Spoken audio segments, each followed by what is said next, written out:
and welcome to the BullCast podcast. I'm Court Winsett, and with me today is Cameron Spann. Howdy. You might know from previous episodes of the podcast recently that Katie Pickler is actually out of the office right now. We're missing her very much, but she is still on maternity leave with her brand new bouncing baby boys. Boys, plural. Boys, plural. She's got the twins. They're both healthy and happy, and she's maybe a little bit sleep deprived, but other than that, she's doing okay. So today's topic, we're going to talk about wealth transfers. What do I mean about wealth transfers? Well, of course, it's me, and I'm an estate planning attorney first. We're talking about people inheriting wealth from family members, it could be friends, it could be parents, it could be whatever. Specifically, we're going to talk about real estate. But let's face it, it's not everybody's dream come true to inherit property, especially when you're talking about something like real estate. Sometimes it feels more like a hot potato than it does a golden ticket. That sounds like a great title for the show, actually. Something about hot potatoes. Yes. But before we jump in, okay, so we're thrilled to welcome a very special guest to the show. We actually haven't had a guest in a while. I guess the last guest we had was maybe Zupmed. Yeah, that's right. So we haven't had a guest in a while. This one is a devoted BullCast listener. She actually reached out to us and asked us about possibly splitting some time with us because she knew that we were going to be in a predicament without a woman to help us bear the load of this thing while Katie was out. She is the voice behind the podcast My Life as a Landlord. And she is a true expert in all things real estate, from investment strategy to property development. So please welcome Dr. Jen Salisbury. Hello, it's Dr. Jen Salisbury. How was that? Did I do Katie justice? It was great. She did give us the warning that if we didn't do the hello properly while she was gone, she was going to come back and murder us. Oh, boy. You got to give it the best shot. There's two of them. And it is comforting that our guest is not only female to fill the Katie void here, but we know her. We've hung out at her house in Maui. We go way back, 3 or 4 years? Is that right? That's right. Yes, indeed. Yeah. You could actually be joining us for a few episodes because we've got at least a few more episodes that we're going to have to record without Katie present, and we do need that female presence to help balance things out. Otherwise, we just end up talking about disc golf the whole time. Okay. Because I don't want to talk about disc golf. Yeah. You know. Be sure to tune in to us for the next few weeks. Just because Katie's gone doesn't mean this podcast stops. In fact, it never stops. But before we get to our topic, we do have a list. Ooh. What is our list going to be this week? It's going to be movies with unwanted gifts. That hot potato gift that everybody wants to get rid of, and we're going to go straight to Cam with the first one. Oh, and you know I love this first one. It would be The One Ring in my favorite films of all time, The Lord of the Rings. Have you all seen it? Jen, you know that movie, right? The movies. Have I seen it? I've been to Hobbiton in New Zealand. It is phenomenal. Yeah, it is a cursed ring. Nobody wants the ring. But I do want to live at Hobbiton. I'm so jealous. You and Court have both been there, and I have not. Yeah, I wouldn't mind moving to New Zealand. Hobbiton, the doors are a little low, so I might pick something that was, I don't know, on a lake. I might have the house that I want to move to picked out. You never know. Oh, well, there we go. Yes, but The One Ring, most people know this. It was made by elves, and it's just an all-powerful ring, and it got into the wrong hands, and you become very tempted by it. And Frodo, the Hobbit, was tasked with carrying it and taking it to Mount Doom. And the films follow his journey to maybe destroying it. I don't want to give it away, even though the books have been around for decades. But it's a phenomenal series. I prefer the movies over the books, even though Tolkien is a fantastic writer. The movies just pick up a little bit quicker. The books are a little bit dry. They are. Yes. Don't you Tolkien fans come after me. I'm just saying, they're a little bit dry. He spends 2 pages describing a tree or a cloud. So if you're into that, go read the book. Hey, have at it. Yeah. Okay, the next one is actually, I love this movie, both the original and the remake. The Unwanted Gift is that unknown sibling. If you find out that you had an unknown sibling, and hell, what if you find out that you have an unknown sibling that just happens to be your identical twin? Yes, ladies and gentlemen, I'm talking about The Parent Trap. Now, I don't remember the names of the stars from the original movie. I do very much remember who was in the remake because we've probably watched it 7 dozen times in our house. It was Dennis Quaid. It was a young Lindsay Lohan playing herself or playing a girl and the girl's twin. In both versions of the movie, they find each other at summer camp. And so fittingly, the first time I ever saw the movie was the original version being played when I was at summer camp. Oh, that's perfect. But we have watched it a million times. And of course, the girls meet at summer camp. They hate each other. They start off very, very much not liking each other. And then they come to find out, oh, they actually are sisters that were separated when they were very, very young. And they didn't know that they even had sisters. And then they do form a bond. But boy, when they first meet, it is not a gift they want. Hallie and Annie, right? Those were their Yes. names. Yes, Hallie and Annie. There you go. And continuing on the list of Unwanted Gifts, I tell you, this is legit one of my favorite movies. Richard Pryor and John Candy in Brewster's Million. If you haven't seen this movie, the long-lost grandfather gifts Richard Pryor $30 million, and he has only a short period of time to spend it, but he can't tell anybody that he has to spend it, and he's not allowed to have any assets. So, like, he can't buy real estate, he can't buy a car, he can't buy things and then set it on fire. Like, he actually has to spend it, and it has to be consumed, basically, and chaos ensues. So it's this unwanted gift of $30 million. Oh, goodness. I don't know how unwanted that is, but it's stressful. The movie stresses me out, but I like it. I mean, I gotta say, I have seen the movie. I saw it when it was in theaters. I love it. I've loved it forever and ever. And of course, the gist of the film is person is giving him $30 million that he must spend in 30 days, and he must have nothing to show for it by the end of the 30 days. And if he does that, then he gets the real inheritance, which is $300 million. The idea being that he's going to be so sick of spending money by the time he gets to the end of the 30 days that he will actually treat the $300 million responsibly. How stressful it is for him to spend this money. I personally have always dreamed of somebody giving me $30 million and going like, here, go blow this money and have nothing to show for it when you're done. Boy, I could do that. That sounds like fun to me. And I will say, Brewster's Millions is probably the most repeated film on our BullCast list. Yeah. I think this is number 4 or 5. The fifth time we've mentioned it. It's perfect. Yeah. It's a great movie. Yeah. Running down the list, the next would be a Robin Williams classic that was just a pivotal part of my childhood. That would be the film Jumanji. We've all seen it, right? Oh, I have, definitely. Absolutely. That stampede scene will forever just be burned in my memory. But but this little boy comes in contact with this board game. I think it's hidden away. Is it in the shoe factory? Or no, it's buried outside of an old shoe factory, I think. They're doing construction and he finds it. It calls to him. This board game will rumble and you feel its presence. You open it and it sucks you into this jungle game. And it's dangerous and you may never come back out. It's funny. It's heartwarming. It had pretty good CGI for its time. For its time. It doesn't maybe hold up, but still, the acting is great. Got a very young Kristen Dunst in it. Sure does. I can't remember the name of the boy, and then the woman that plays Robin Williams. It's a name I should remember, but I can't. Bonnie Hunt. There you That's go. it. Yes. There you It was go. on the tip of my I'm glad tongue. I'm here. Katie would remember that. Yeah. I am so glad you're here, Jen. How about inheriting real estate, but inheriting haunted real estate? Deo. Yeah. We've got Beetlejuice, you know. You got to say it 3 times. Yeah, Court's not doing that. no. Yeah, he's not going to. It's like I'm one of those people that I'm not a heavy believer in the supernatural, and I'm not a particularly superstitious person. But I've also never stood in front of a mirror and said Bloody Mary 3 times, or you know, I try not to repeat any name of evil 3 times in a row. That just seems crazy. But of course, Beetlejuice, the original, not Beetlejuice, the sequel. Young Alec Baldwin, of course, Michael Keaton. Interesting tale about the whole Beetlejuice Michael Keaton role. It was from his performance as Beetlejuice as the titular character in the movie Beetlejuice that gave Tim Burton. Thank you. That gave Tim Burton the idea of casting him as Bruce Wayne / Batman in Tim Burton's Batman movie. Yeah. No kidding. Yeah. I didn't know that. He thought that he was scary enough in Beetlejuice that he really felt like he could pull off the gravitas of Batman, and you know, arguably he did. But also, I thought he did great at Batman. Yeah.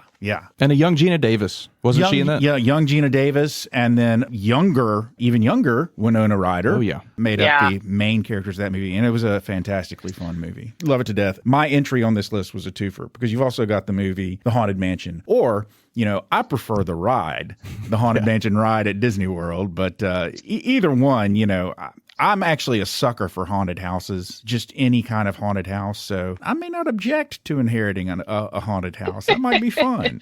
Last time I was on the Haunted Mansion ride at Disney, I had COVID, and I took a nice little nap on that ride. It was dark. I didn't feel too good. I didn't know I had COVID at the time. To be clear, I don't actively go out in public when I have COVID, but I knew I started feeling bad off the plane, and at the end of that day, you found out you had COVID. Found out. Oh my goodness! Good times. Wrap up the list. More unwanted gifts. How about the movie The Ring? Inheriting a cursed VHS tape. I mean, what is that? But inheriting this cursed tape and then having only 7 days to live. That sounds really not fun.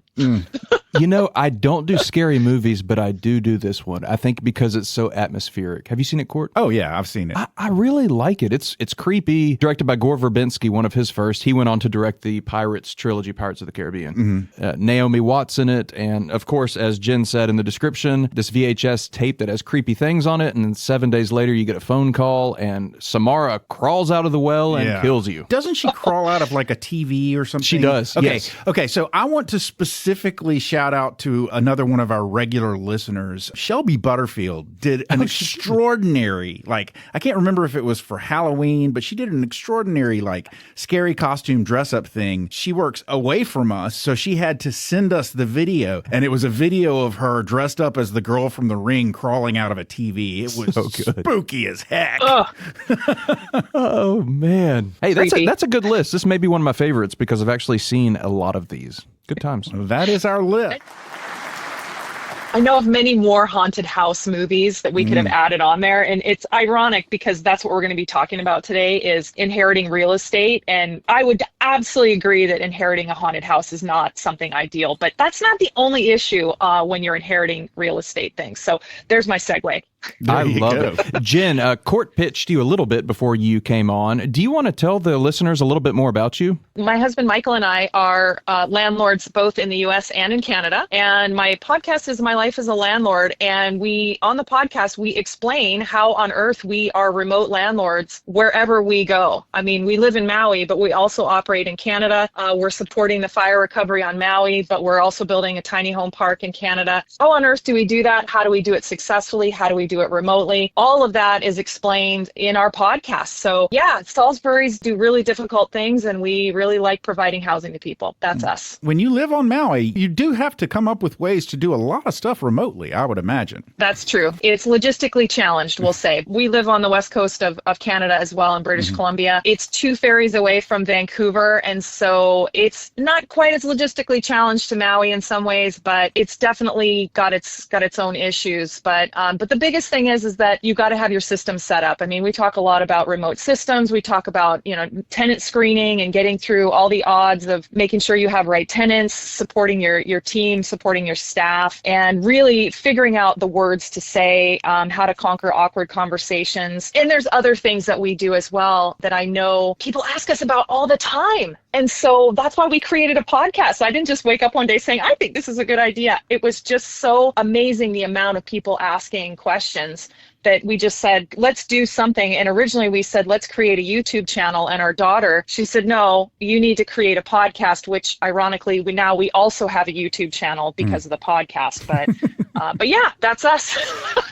To clarify a little bit more for our listeners, today what we're going to be talking about, what you're really going to delve into is who wouldn't love to inherit a really nice house that they could move into and live and own, and it would just be lovely to inherit a big old house that you got to move into and that wasn't haunted. We're not talking about that today. We're talking about the inheritance of rental real estate that you lease out to other people. And so specifically the idea that you could be a landlord with this inheritance. And so how do you deal with that kind of inheritance? And I guess, Jen, it starts with really what kind of person you are, what kind of landlord you would be if you got this kind of inheritance. Some people, let's just say straight up, some people just don't want to be landlords at all. And so the first question is, do you even want to be a landlord at all? If you don't, then you go one direction. If you do, then you go another direction. But it all comes down to, you've received this inheritance, now what? What does that look like to support you and your family's goals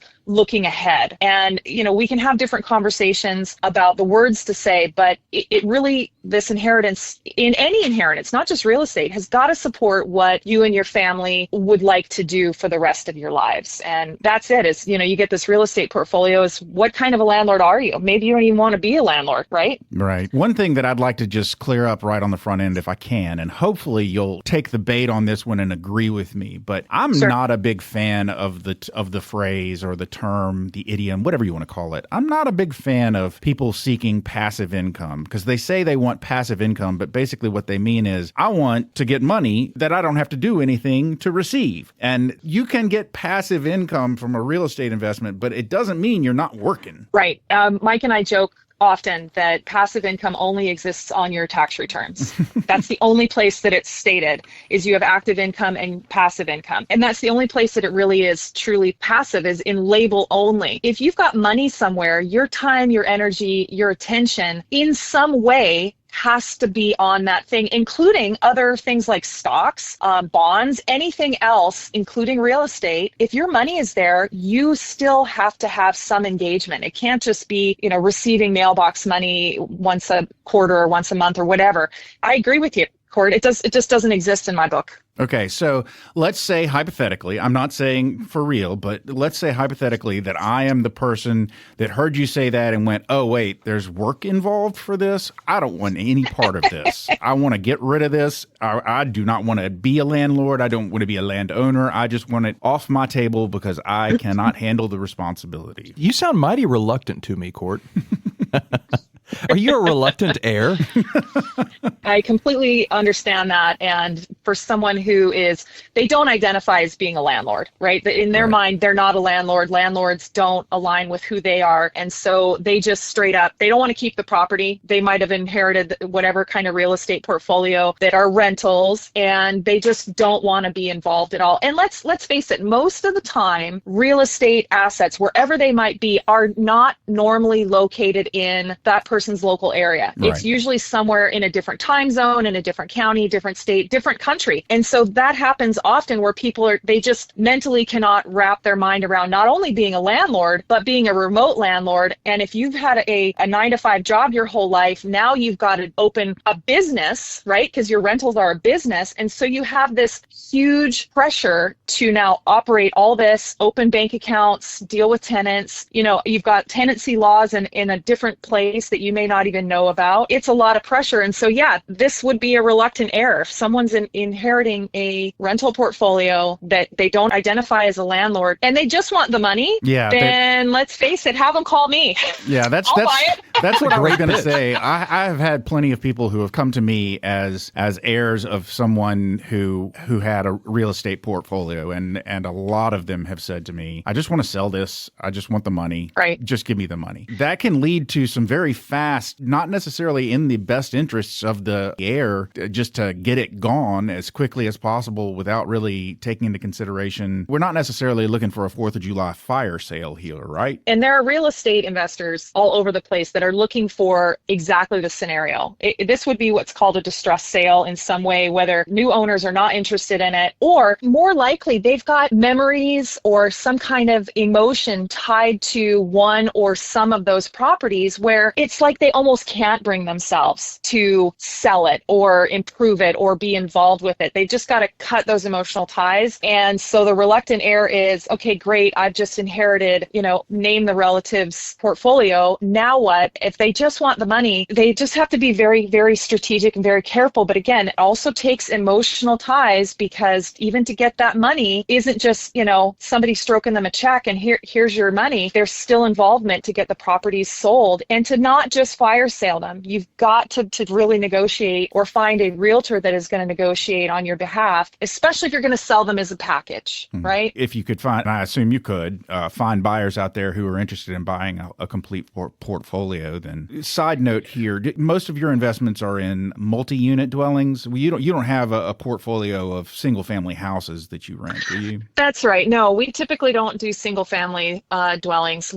Our buy box is typically 20 units or more. Our current portfolio, we do fourplexes and up, but we're doing more units, especially now we're moving into Memphis market, which is kind of fun. Woohoo. So we're going to be neighbors. Yay. I love it. We'll get to see you more. Yeah, that's true. That's very true. Okay, so we've talked about the reluctant heir, the person that says, I do not want this. Okay, so we've got that. Jen, what if somebody says, I don't want to be a landlord, that's not me, but I do want to keep it. I want to keep the property. What would you call them? That's yet another label. If they're not going to sell it, they want to keep it, but they don't actually want to be the landlord, well, then they've got to delegate to a team that is local in that area. So if I was to put a label on that type of person, it would be the delegator. So for them, they still want to keep the asset, but they're going to need, again, if it's a rental, they're going to need property management. And that property manager is going to help with things like tenant screening, maintenance, including things like lawn care, snow removal, trimming bushes, things like that, maintenance, trouble calls. And it's really important that they have a vetted property manager that is going to support them in maintaining the property. Because again, I'm making the assumption in this entire scenario that the landlord, the owner, is not local. Now they could be, right? They could be across, let's say they're across Memphis. It could be local. They just necessarily don't want to be a landlord, but they want to keep the asset. Even if you live next door, you still have to vet your property manager, just like you vet your tenants. Vetting tenants. Well, that's something we'll definitely get to if once we're to the point. I assume if you vet your property manager and you have them in place wherever it is that your property is, then you're probably delegating vetting of tenants and stuff like that to them, I would think, right? Yes. And, we can talk more about, how do you vet an advisor in general? I mean, a leopard doesn't change their spots. You want to talk to previous folks or have indications of previous successes. So things like vacancy rates for a property manager, testimonials that either current or former tenants or really current or former clients have given, so that you know that this property manager in that area can perform. What are the measurements for performance? You said, can they perform? What are their performance measures? I would ask, in the last 5 years, how many evictions have you had to do? That number right there alone, if they say anything more than, a handful, there's something wrong. Vacancy rates, if they've got a vacancy rate that's more than 5% for the year, that's a lot, right? Vacancy rates would be one of them. What's the late fees that they typically allow? Because if their late fees are high, that means their tenants are not paying on time, and so they're collecting revenue on late fees. So there's all these little indicators, and there's just a couple, but I would also want to see things like logbook keeping. Do they have a software that they use, or are they doing manual entries, or how do they take maintenance trouble calls? Just, go online and put a maintenance call in, or if it's urgent, is there a 24-hour number? Typically there is, but how do they actually receive communication from their tenants? Sounds reasonable. Yeah. Sounds, I'm tracking. okay. All right, good. I'm all about recapping here. We've got the reluctant heir who says no. We've got the delegator, which is just makes sense. The natural next step would be somebody, The control freak. No, I'm sorry. That's not what this says. a landlord who wants to self-manage, right? Yeah. What would you even call that, Jen?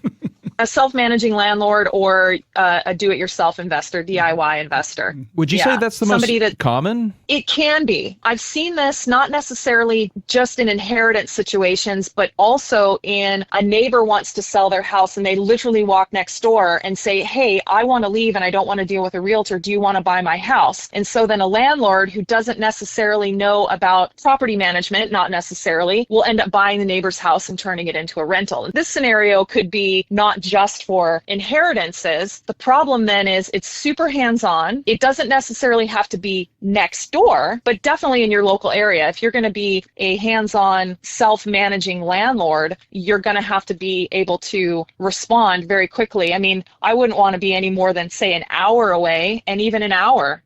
Could you imagine driving an hour to a rental to either, what if somebody locks themselves out? That's you have terrible. to now leave work, right? There's a lot of moving parts in all of this. And so a lot of people who do this or who receive houses who want to self-manage, they are usually undercapitalized. They usually don't know what they're getting into, and they don't realize that when they inherit this, guess what? If the fridge goes out in your rental, guess who's buying a new fridge? It's them. If there's a roof leak, guess what? You've got to then not only coordinate the repair of the roof, then what does your insurance say? Is there an insurance claim there? Is there a deductible? Do you have to re-roof the whole thing? I mean, it can get into bigger capital expenditures that most people do not anticipate. They just, again, if you've got the mindset of passive income and rentals are a passive income, and real estate is not particularly passive at all. When you're self-managing, it's not passive at all. It's completely active. Mm-hmm. Yeah. So I will just say, some of the stuff that you mentioned, things like evictions, are you getting good tenants? Are you able to collect, or are you having to do evictions? Your average Joe person out there on the streets doesn't know what exactly goes into evicting somebody from property that you own, and how that process works. And I'm not saying that it's necessarily rigged in favor of the tenant, but there are laws in most states that certainly are intended to protect tenants. And they do vary from state to state. You've got laws that regulate how you as a landlord must act and how you as a landlord must care for your property and care for your tenant, so to speak. And then, of course, they don't make it super, super easy to get somebody out once they're in. Eviction can be a whole process. So those are things to keep in mind if you're thinking about doing this for the first time. It's like, hey, there's some stuff you need to know. As an aside here, having to tell someone they're evicted, me personally being someone who hates conflict, that's my worst nightmare. Right. How do you deal with that, Jen? It's intimidating because we've been doing this for so long. And you're exactly right, Court. You've got tenancy laws in every state, province, territory. And honestly, that's worldwide. It's the same thing even in Australia and New Zealand. And we've done podcasts to that effect in different locations beyond North America. But the biggest thing for saying the words, when you're heading to an eviction, there are signs. There are signs that things are starting to go sideways, is how we say it. There are warning letters that you have to write. And the only reasons that you would evict someone, meaning they've done something wrong, is they either haven't paid on time or they're being mischievous. They're doing things they shouldn't do that are against the lease terms, and the behavior goes uncorrected. And so you have to have some warning letters saying, hey, we've had reports of this, this, and this, or we haven't received your rent yet. And then according to your location, however many days you have, and then most places it's pay in so many days or get out in so many days. I mean, it's like pay in 5, get out in 10, like it is in British Columbia. And so Tennessee's a little different. California's a little different. But you have these different rules, but it starts with a warning letter no matter what. If you get to the whole eviction bit, this isn't a surprise. It's hard, and I don't lose sleep going, these are the rules of the game. We've told you to please correct this. The agreement we signed says this. You're doing this. It's 2 options. Either fix your behavior or you're going to leave. Your choice. Which one you pick. I guess those notices help soften the blow a little bit. You're not like cold calling them or showing up on their doorstep. They're like, I had no idea. You know, you kind of send them a few of these, and they know it's coming. TV would have you think that like the innocent person who is a week off of their rent for the first time comes home and finds a big sticker that says evicted on it, and their door is locked and they can't get to their stuff. That's not actually the way it works. No, it doesn't work like that at all. And truthfully, I know there's a lot of confrontations either, especially if you're nearby the rental. You can have a personal confrontation. You can have it on the phone. You can have it by text. But really, the warning letter always follows. If something like that occurs, the warning letter follows, and we'll just say, as we discussed, this, and this, option 1, option 2. If you haven't corrected this by such and such a day, we're going to give you a second warning letter. And that's it. Honestly, it's here are your options. You guys choose. And then it's a bit of an emotional release saying, you know what? We've told you what we're going to do. It's your turn to act. Either act or don't, your choice. But those kind of confrontations, those kind of awkward situations, if you know the rules of the game that you're playing, it's less anxiety inducing, Cam, if that's okay to say it like that. Yeah. Totally. So, and there are certain locations that actually even have template warning letters based on either non-payment of rent or template warning letters of some kind of behavioral issue that's or lease item that's they're breaking things like, or let's say the typical one is that they've brought in either a person or a pet that's not authorized on the lease. That's the typical one. And it's like, okay, so your options are either you need to declare this person or this pet, and we have to either add them to the lease, add a security deposit, add a pet damage deposit, whatever, make them legal, or you're going to get another warning letter, which is going to eventually lead to eviction. And so I would say, one of the things that we are very, very fond of saying on this podcast, and you having listened to us probably are aware of it, I would say that this is a fair thing to say, especially for your DIY investor, especially maybe for a newbie to the business. Don't be afraid to seek out help. Don't be afraid to find professional assistance when you need it. But there are a lot of sources and resources out there for the person who is thinking about getting into this game. Not just our little episode here, but there's a whole lot out there, including obviously attorneys and other things like that they could look to. Well, the number one thing I see on social media, because I'm in all the landlord groups that I can find on Facebook and LinkedIn, and there's a couple others, that the number one thing we always see, and you can tell it's a newbie landlord because they've put anyone with a pulse in their unit that they did not properly vet, or they were scammed into putting these people in. They're either now trashing and won't get out. So how can I get these people out of my unit? And then the second question that's right behind it, how do I get my money? Either for the recovered damages and or back rent. And so those are the two main questions that we always get asked. And, this is exactly why if you're going to do a DIY landlord situation, you've got to know the rules of the game, and you can't be afraid to have a unit sit empty for a month or two while you find the correct screened tenants. And you've got to make sure your property manager knows that too. Typical commission on a property manager placing a tenant is they get either a half month of the rent, that's their fee, or a percentage of something. Sometimes they'll just I'm just going to put this person in. They should be okay, wink, wink, and they'll put them in so that they can get the fee, and then it ends up being a real problem. And then what ends up happening after that is, okay, now this person's out, eviction granted, they've trashed the unit far worse than the security deposit will cover. Then what? How do they get funds? So if you just try to get anybody with a pulse in their unit, you get what you tolerate. So you've got to really put your systems in check and go, you know what, we really don't want a smoking tenant in this unit. We really don't want someone who smokes in this unit. So unfortunately, if they apply and they say they're a smoker, we can't move forward. Right. And before we move forward on the show, I have another question for you. In your experience being a landlord, what would you say the percentage breakdown is of good tenants versus bad tenants? Is it 60-40, 90-10? I mean, have you had a good experience, or is it just kind of a mixed bag? Good tenants to bad tenants, meaning what? As applicants or people who are in the units? People who are in the units. People who are in the units. In my 15 years, we have had a total of 8 evictions in 15 years. Wow, that's incredible. I screen the crap out of my tenants. And the reason I do that is because everybody who comes in and is now a tenant, they all know what it took to become a tenant. So guess who's a really good neighbor? That's why I have to screen them and go, you know what? This isn't going to work. You've got a 2-bedroom unit and you've got 5 children in a 2-bedroom apartment. This is not going to work for you. We have to move on. Unfortunately, the unit is too small for you. We just can't do it.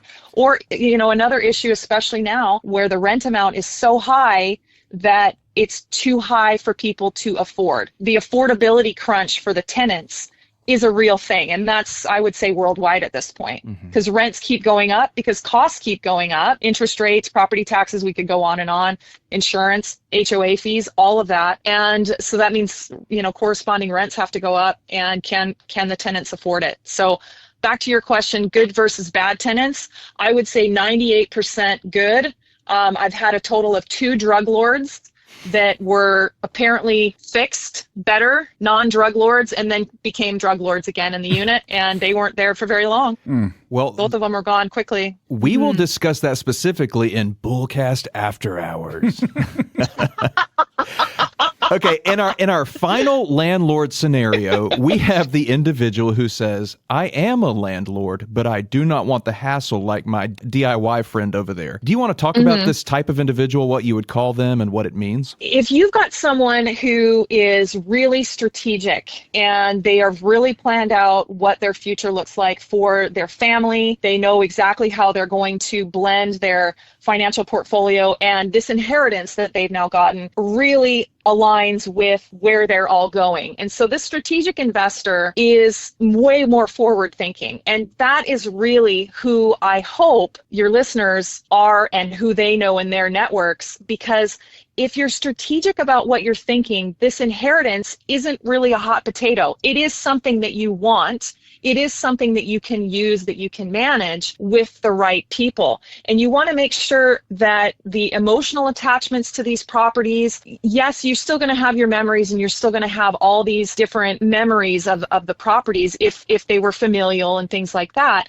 But if you are really financial savvy with of course, the help with the Pickler group, you can really play this to your strength. And so a strategic landlord involving a property manager, but really having the mindset of how can this inheritance move my entire family forward and honestly create the generational wealth that everybody is seeking, you can do it strategically. And so that's what I would call the strategic owner. Mm-hmm. That's very helpful. So the big question is, what everybody wants to know is, should I accept this or not? We've got people that are sitting on property out there that they inherited. What should they do with that hot potato? I think, it comes down to obviously seeking advice. If you don't know, then talk to people, talk to other real estate investors, talk to your financial advisors. Anytime you're considering something like this, anytime you're evaluating your circumstance and what's going to be in your best interests, you got to start out with what are your personal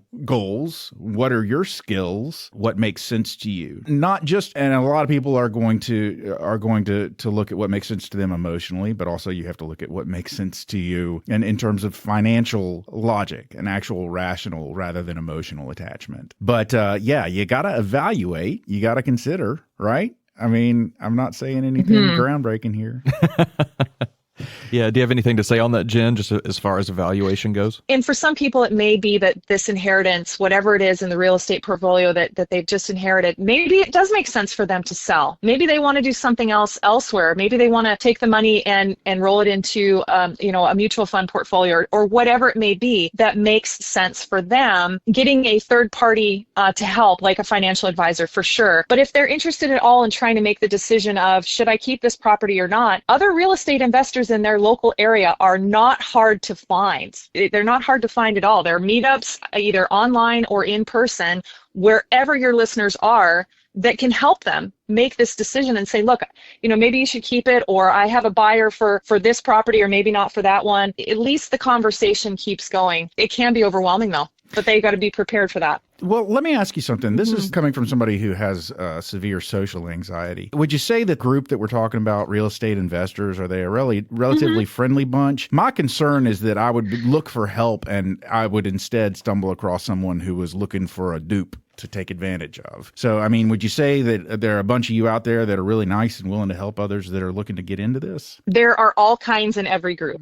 You know this. And so I know it's socially awkward and I know you want me to say the perfect thing, but the truth is that there's snakes in the grass in every industry, just regardless of which one you pick. So there are people who are trying to take advantage, but there are also legitimate people like Michael and I who are trying to do what's best for whomever is seeking the help. It doesn't necessarily improve it. If people inherit a real estate portfolio and they're not sure what to do and they just straight up don't want to deal with it at all, then maybe they just need to sell, right? Maybe they just need to sell it, and that's okay, because going into real estate is a business that is not just about relationships, because I believe every business is relationship based, but you've also got to be able to say the words and to communicate. Even if you get a property manager, you still have to talk to them. You still have to work with them, so it doesn't actually end. So if people are socially awkward and they just straight up don't want to deal with business or with real estate, then they can sell. But there's a lot of people who are going into real estate now who their only problem is they're undercapitalized. Well, guess what? If you're willing to do the work, you're willing to learn, you're willing to go to these meetups and ask the questions, people will teach you. People will help you. Good to know. My last little bit on here that I know is 100% true. For anybody, whether you are a potential inheritor, you know that you are an heir of someone who owns a lot of property, or if you are somebody who is a listener of ours who owns a lot of property and you know you will be passing it along to someone when you reach your end, it's really important to have conversations about this stuff prior to having the conversations is important. And that is something that I encourage all of my clients that have any sort of familial wealth or real estate holdings or anything like that to actually actually talk to whoever it is you plan on leaving this stuff to. If it's your kids, make sure that you have conversations with them. If it's charity, make sure that you're giving it to the proper places. Got to have conversations regardless. I guess now we got to get to the bullseye. And I'm kind of spoiled by Katie here, because Katie's gotten to the point now where she just pretty much bullseyes this stuff up without me even having to add anything to what she says. She bullseye before we even get to the bullseye most of the time. Let me help you share this burden, Court. Can I take a bullseye? Oh, absolutely. Just because it's still fresh on my mind. I think knowing your landlord identity, those were the 4 scenarios that we went over. It was the reluctant heir, the delegator, the DIY landlord, and the strategic owner. Knowing what your identity is helps avoid financial stress. Bullseye. Before we do the closing bell, Jen, do you want to pitch your podcast site where people can find you? Absolutely. My podcast is My Life as a Landlord on anywhere you listen to your podcasts, or you can go to our website, mylifeasalandlord.com, and our YouTube channel is, you guessed it, at My Life as a Landlord. Man, you sound like a professional. Whoop, she may have done this once or I've twice. done this once or twice. Oh, there's the closing bell. Ladies and gentlemen, you've made it to the end of yet another episode of the BullCast podcast. If you liked what you heard and you'd like to hear more, please feel free to go to your favorite subscription service and sign up to have our podcast delivered directly to your device every single Thursday at noon. If you'd like to find out more about Cortland, Cameron, Katie, or Nicole, please feel free to go to our website. That website is bullcastpodcast.com. We've got our bios up there. We've got some pictures, and we've also got a place where you can drop a comment or suggest a topic you'd like to hear us talk more about. But hey, I mentioned pictures. We do have pictures. We have an Instagram handle, and that handle is at BullCast Podcast. We also have an X handle, which is at BullCast Podcast. And finally, for social media, we have a Facebook page. That is BullCast the Podcast. But ladies and gentlemen, you may have heard us mention once or twice before that we work at a place called Pickler Wealth Advisors. And if you'd like to find out more about us, because we got information up there too, or find out about what we do, find out about what we could do for you, find out about our amazing team, and find out about our boss, David Pickler, please feel free to go to that website. That website is picklerwealthadvisors.com. That's advisors with an O, not an E. Had to be Katie. Ladies and gentlemen, I have given you everything you... Actually, I haven't given you a whole lot this episode, but Jen sure has. She's given you everything you need to go forth and make an informed decision about whether or not you should become a landlord. So for now, I'm Court. I'm Cam. And I'm Jen. And we are done.